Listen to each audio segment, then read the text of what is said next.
Hello, everyone. This is Margaret Manning with 60 and Me. This is the place where women over 60 come to be inspired. And as we get into our 60s and beyond, we start thinking about our health and about the health of our moms and relatives. And the issue of Alzheimer's and dementia comes up a lot. And it's something that we don't know a lot about. So I have a guest here today that's going to help us unravel some of the myths and the mysteries about Alzheimer's and dementia. Lori LeBay. Lori is a proponent and advocate for looking at dementia in a new way. She is the founder of a website called Alzheimers Speaks, which is a fabulous website, and also holds various events to educate people on this topic. So welcome, Lori, to the show. Well, thanks for having me. I'm very excited to be here, Margaret. Thank you. Well, I'm really excited to have you here because we have a lot of women in the community who are obviously in their 60s and starting to deal with a relative or a friend, or even feeling themselves that they should be concerned about Alzheimer's and dementia. So we say these words and we don't know what they mean. So I'd love to start with you just giving us a brief sort of distinction between dementia and Alzheimer's. Okay. The way I describe it to people is dementia is kind of like a cold. With a cold, you have all different kinds of symptoms. You can have a scratchy throat, you can sneeze, watery eyes, all of those. You can have a fever. You have all different types of symptoms. And Alzheimer's is just a set of symptoms. So it's kind of like cancer. There's many different types of cancer, but we just refer to it as cancer. So dementia is kind of that umbrella of all the different types of symptoms that there are. Alzheimer's is one set, vascular dementia is another, Lewy body, frontal temporal lobe. Those are probably the most common ones that you'll hear about. We're not even sure how many different types there are because there's so much research going on, and they're starting to talk about different variables within Alzheimer's itself. So I've heard anywhere from 70 to 120 different types of dementia. The thing that's really important to keep in mind is that some types are curable. Alzheimer's is not, but it might be a thyroid problem. It might be that we're not getting enough sleep. It might be medication interaction. It might be we're dehydrated, or vitamin B, might be low. We could have a vitamin deficiency. So it's something that we shouldn't be afraid of. Yet I know society, we like to market by fear. Well, I know we've talked about this. This is the stigma around even the words that sort of block your mind to an understanding. But okay, so dementia in a way is the umbrella, as you said. But let's talk about that then. If you start with there being symptoms of dementia that then may manifest themselves as Alzheimer's, what are the signs and the symptoms of dementia that we should be thinking about? Everyone thinks of memory loss. I lost my keys. Right. But it's much deeper than that. It can go into executive function. So when you're trying to plan an event, write something down on a calendar, that can get confusing. Or all of a sudden you're giving multiple steps to do a task. Now, even just to make a sandwich, if we broke that down, we'd probably have 20 steps to make a sandwich. And we don't think of how complicated our life is. So we have to break steps down into 1 and 2 step processes. Not have, sometimes when we go to hear things, for example, people will talk as we get older, we hear background noise, and that starts to interfere. With dementia, they can be in a room and they can actually pick up, they say this all the time, they call it salad mix or word mix, where they can hear all the conversations from all the tables surrounding them. They're all equal and they don't know who's saying what words. So you can't differentiate a conversation. So, for that, being able to look in someone's eyes and be able to read their lips can help, to have one person talk at a time. It can have to do with spatial issues and depth perception. So there's many different levels. Some types will have issues where behaviors will change, and you might have a preacher or a pastor who's never sworn a day in their life, and they are cursing like a sailor now, and everyone's like, what's going on? But it's but it's because of the part of the brain that's been attacked. And one of the key elements to remember with dementia is that, there's a saying, once you've met a person with dementia, you've met one person with dementia, because everybody's attitude and history plays into this disease, because it has to do with their perceptions of life, and that's going to make a difference in how they react to things. So it's really important. This is not a disease we can just say, here's the box, here's the card, and these are the stages that it's going to follow. My mom had the disease for 30 years, and I personally don't believe in categorizing someone in a stage. I know it's important from a medical aspect, but I don't think it's something we should live by. You might be really happy in this moment, and 5 minutes from now get a call that really upsets you. And do you want to be categorized because someone saw you at that glimpse of being mad and angry, that's who you are? And we tend to do that with disease. And people with dementia will tell us all the time how they ebb and flow throughout a day in the stages, and they never know what's going to trigger it. So it's really about us learning to be more adaptable, being more flexible, being more confident that we still have a relationship with them, even though things are changing.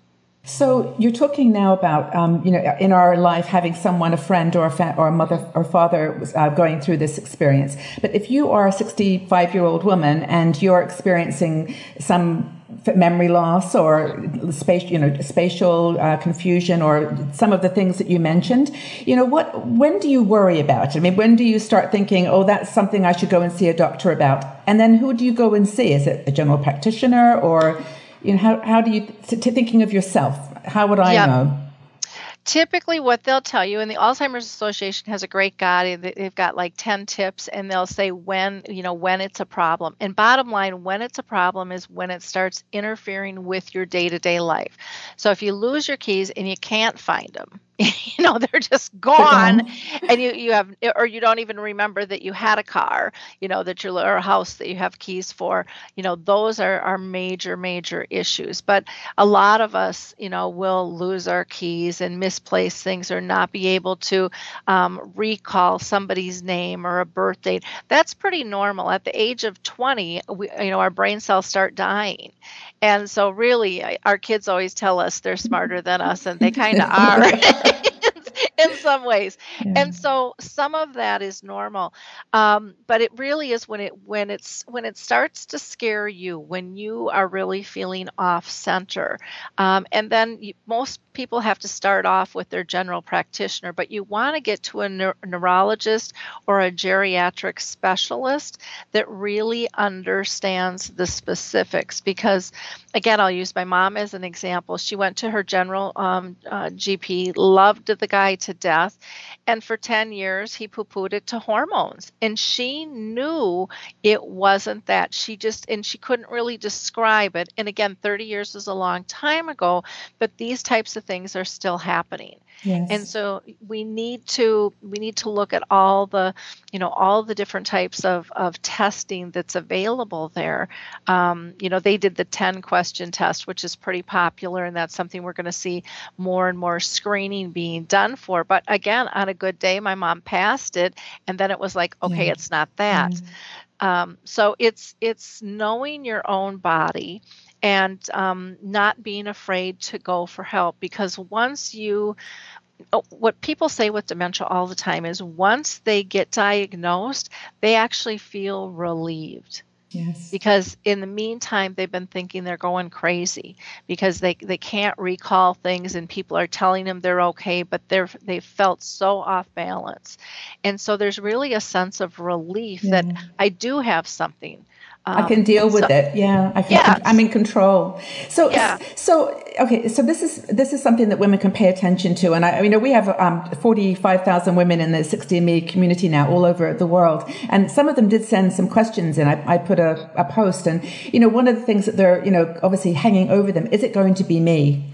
Like one in X number. And I wondered if you could either put our minds to rest about that or just highlight the real situation. I mean, how widespread is this? What are my chances?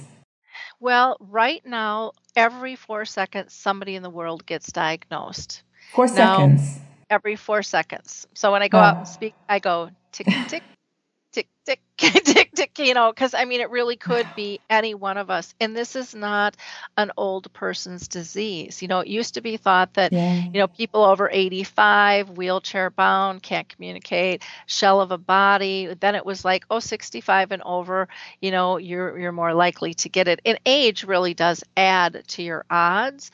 But there are people in their 50s, their 40s, their 30s, and even as young as in their 20s getting this disease. There's talk now about concussions and that we have to look at sports a little different because that could be a trigger. There's talk about, the brain and even the foods that we eat. What is being, everything is chemically engineered. We What's the have impact? Yeah. Yeah, we've got the airwaves with all of our wireless computers and our phones, and there's so many unknowns that really none of us are safe. They talk in terms of prevention to exercise and to, drink moderately, to eat healthy. Lots of Um, water, I've heard. Yep. But again, there is no guarantee. I mean, there's people that have never drank, never smoked, Yeah. do triathlons, and they get the disease. There are people who are brilliant, and had fantastic careers that have this disease. There's no social barriers, social economic barriers. This is a baby disease. There are so many unknowns. So I think the best thing that we can do, and again, there's little research on this, but if you talk to anybody in the industry, one of the best things people will say over and over and over again is stay socially connected. Yes. And in fact, Be active. this is really interesting. I've spoken to a couple of neuroscientists about the aging brain in previous interviews, and everybody says this, that this is the most critical thing. And of course, it's one of the biggest challenges in cities today, that women in their 50s or their 60s and 70s are alone. They tend to outlive their husbands or their partners. And anyway, but Lori, I had a couple of specific questions about this. A couple of ladies asked, is there an age that you get to when you can't get it? I mean, like if you make it to 75, are you going to be cool? I know that's a silly question, but it's not a silly question. It's a question. Is there an age that if you make it past, you're more safe? Not really. No. Some have said 85, but there's people that have gotten it at that age. So I just don't think we're safe at any age. I think we need to be aware. Okay. I think we need to become a culture that is much more educated and that we remove the fear. I kind of look at this disease like cancer. There was a point where we couldn't even say the word cancer. Yes, It was the C word, or AIDS. And there was such great fear. And you look at how far we've come. That's what we need to do. We need to embrace this. We need to help people. We need to know that this is not a disease of one. It's a disease of society. And one person impacts so many others, our family, our friends, our coworkers, our neighbors, strangers walking down the street. If we're in a gas station filling up our tank, or making change, or writing a check at a bank, we are affecting all different types of people. Yeah. And we have to learn to be compassionate and understanding. I think you've made a really good point in talking about the evolution of diseases that have impacted us, cancer, for example, and AIDS. I mean, I remember the phases that you go through of, shock and denial, and then you suddenly become socialized, and everyone's then part of, as you said, part of the experience and helping each other. One question I wanted to be sure to ask you on this related to age and who gets it is, are women more susceptible than men? Or again, is there no... There was a big study that came out that said, oh, look out, women, you are more susceptible. But women tend to live longer. There's more of us, as we age. And so, I think with all these numbers and statistics, we have to put them in, into some kind of sense, and not panic over them, because when you're a baby disease, or when there's studies just starting on all this, it's kind of like back in the day, eat pork, don't eat pork. One day it was okay. The next guy came out with another study, and everybody's looking for the magic bullet, and it doesn't exist right now. Okay. I think, well, you've helped me a lot. I really understand it much better than I did at the beginning of our talk. And I think you're going to find a lot of women will be relieved to have heard some of the things you said. I think what I love about what you do though, Lori, is you're just human about it. I mean, you're not trying to change the world. You're just trying to get an awareness and an acceptance of something that we're all facing. And you've got a great website. Do you want to tell us a bit about the resources that you offer? Because you've got some great things that people can follow up on. Sure. It's just called AlzheimersSpeaks.com. And on there's a blog where I basically write and other people submit articles on how to live with the disease. So I'm not real research-based and statistical-based because what I wanted was, how do I deal with this on a daily basis, and the emotions of it, and how do I engage? How do I not lose hope? Yes. And so it's really about trying to give people hope. I have a radio show that I do once a week that's just Blog Talk Radio. So it's all podcasts. I interview people all over the world. And one of the things that I feel really strong with is that everybody's voice is equal. Yes. And it matters. So I interview people that have dementia. I interview family members. I interview authors, musicians, directors, business entities. I mean, Harvard Research called to be on the show. It's open to everyone's voice because everyone brings a piece. And so to me, Alzheimer's Speaks is about just what you're doing here, having a normal conversation to remove the fear, because you never know who's listening. And all of us might feel really overwhelmed when we're dealing with this, or we're even anticipating dealing with this, but we're gaining knowledge, and that's something that we can share with others. And when we do that, it not only empowers others, but it empowers us to feel purposeful. I love and that. Connected. Yeah. No, I love that. And in fact, I think you've brought it almost full circle back to say that social connection and community is at the heart of, of helping us get through this together and standing by each other's side and holding each other up. I know it's very hard. You've been through it personally, but your community is there for my community to share and learn from. So I will put it up on the video so people can see exactly where to go. I do encourage you to check out the site. It's really very helpful. Yeah, we also have a resource directory that's a collaborative. So people can actually add to it once they're a member. They can add if they read a good book or saw a video or an article or a newsletter or a business. I mean, there's tons of variables because, again, I don't want to be judge and jury over what you need. And we need to share information. So it's a great place to be able to, scope through information, but to also add, know the value that you carry in the knowledge, and please share that. We also do Dementia Chats, which is a free webinar twice a month, where we interview people with dementia. So instead of peeking in the window, guessing what's going on in the house with disease, we ask them honestly, what's it like? What would you like to see the world be like? What does dementia friendly mean to you? Because it's very different than what it means to you and I who don't have the disease.